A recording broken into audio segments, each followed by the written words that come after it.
Y bueno, con mucho gusto les comparto que ya tenemos en la línea telefónica a la internacionalista y escritora María Cristina Rosas, con quien tocamos siempre temas internacionales muy puntuales. ¿Cómo está, maestra? Muy buenos días. Buenos días, Elena. Un gusto en saludarla, al igual que a su auditorio. Gracias. Y bueno, platicar sobre lo que está ocurriendo. Sabemos que cuando hablamos de este conflicto que está entre Rusia y Ucrania, no puede serlo sin que también se estén involucrando otros países, como ya lo hemos visto. En este caso, pues México ha optado por tomar una postura más neutral, de no violencia, y bueno, pues también en este caso ya Estados Unidos le exigió a México estar en contra de Rusia. ¿Por qué sucede esto? Bueno, mire, en primer lugar, pues hay que señalar que Estados Unidos, efectivamente, como lo marca usted, es un actor importante en esta crisis porque es un actor que en cierta forma ha influido en el desarrollo del conflicto. Al decirle a Europa, al decirle a Ucrania que no negociaran con Rusia y que no aceptaran las presiones rusas respecto al tema de la ampliación de la OTAN hacia Ucrania. Este es el origen del conflicto. Y bueno, obviamente para Europa la situación es muy crítica porque pues ellos son vecinos de Ucrania, ellos reciben a los refugiados, ellos reciben también esta crisis energética que se genera por las sanciones y por la gran dependencia que tienen varios países de la Europa comunitaria respecto al gas ruso. Entonces, Estados Unidos le ha dicho a Europa, y Estados Unidos mismo ha hecho esto también, de aplicar sanciones económicas contra Rusia para obligar a Rusia a que cambie su postura y a que terminen las hostilidades contra Ucrania. Varios países del mundo han seguido a Estados Unidos, varias empresas prominentes, lo sabemos, Elena, han decidido cerrar sus operaciones en Rusia, suspenderlas momentáneamente, pues para secundar a Estados Unidos y sobre todo por una razón: evitar posibles represalias de Estados Unidos hacia estas empresas. Les cito rápidamente el caso del Grupo Bimbo.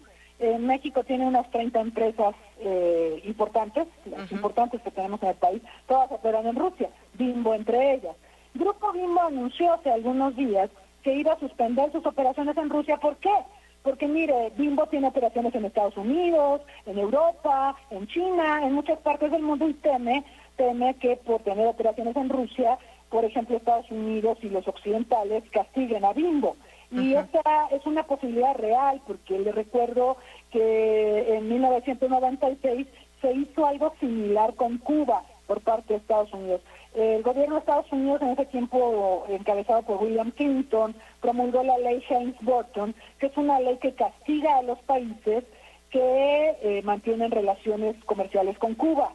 Y entonces Cemex, en ese tiempo que operaba en Cuba, decidió terminar sus operaciones en Cuba por temor a represalias de Estados Unidos.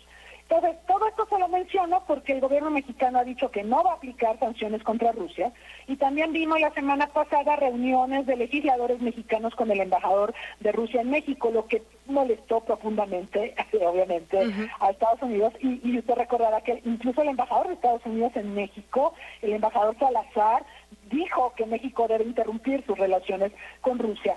Por supuesto, México es un estado soberano, la decisión de interrumpir o no las relaciones con un país pues depende enteramente de México. Lo que está haciendo Estados Unidos es ilegal desde el punto de vista del derecho internacional, es extraterritorial, pero no podemos negar que si hay un riesgo para México, ¿no?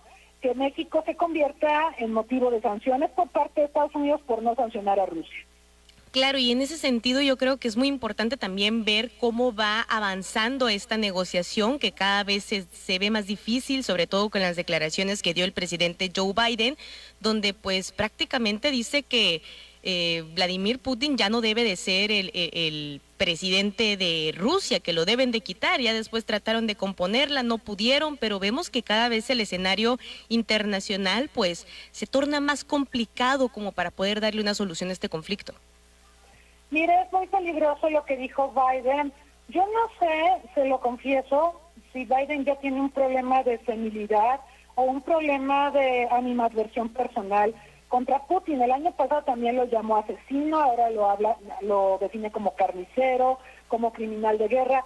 Yo creo que si se quiere tener una negociación con un país, no se puede llamar de esa manera a su líder. Esa es mi opinión. Sí, sí. Y bueno, ahorita cambió la sede de las negociaciones entre Rusia y Ucrania. ¿Se acuerda que estaban negociando en Bielorrusia? Que es un país muy prorruso, y Ucrania pues tenía bastantes reticencias, entonces bueno, de acuerdo.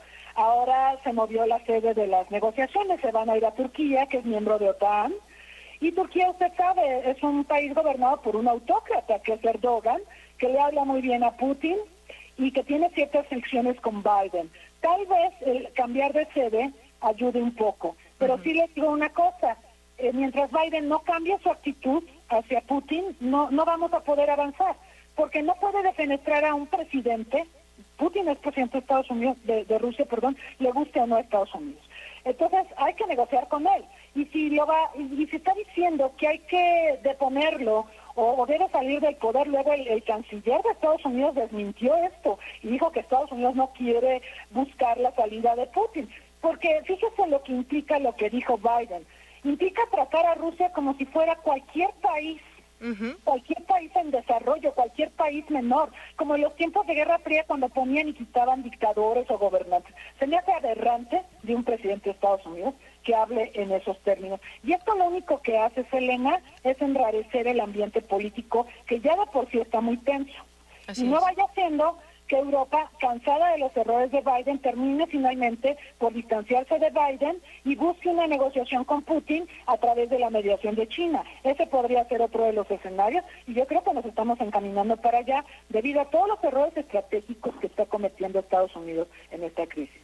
Claro, y en ese sentido yo creo que es muy importante también dejarle claro a la audiencia, porque sobre todo, por ejemplo, en países como el nuestro, como México, que quizá no estamos tan cerca de la cultura de Rusia, de Ucrania, y que a lo mejor y no podemos entender en la totalidad la profundidad que tiene este conflicto, yo creo que sí es muy importante decirles que cuando se trata de un conflicto ya bélico, de un conflicto de guerra, nunca hay buenos, ni tampoco nunca hay malos. O sea, siempre ambas partes tienen su razón, y ahorita yo creo que sí la información se está inclinando mucho a que es que los rusos son los malos. No, es que los rusos no son los malos, es que los dos tienen intereses diferentes.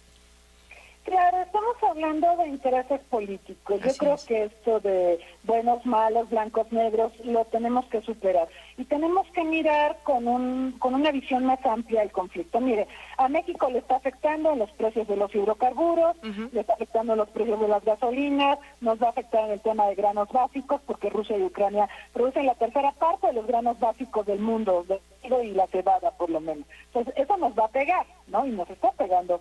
De hecho, vamos a tener más inflación, va a haber más problemas para el bolsillo del ciudadano promedio, y bueno, esto habla de que es bastante más complejo de cómo nos lo están presentando varios medios de comunicación, siempre satanizando a Putin sin ver la panorámica tan compleja y a los actores que están involucrados en esta crisis.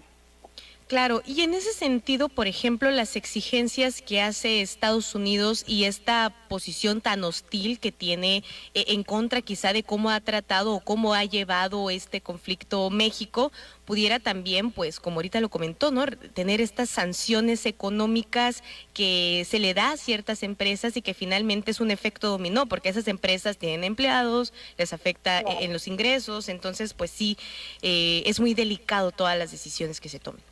Es muy delicado. Mire, sí le comentaba que hay unas 30 empresas, las principales, ¿no?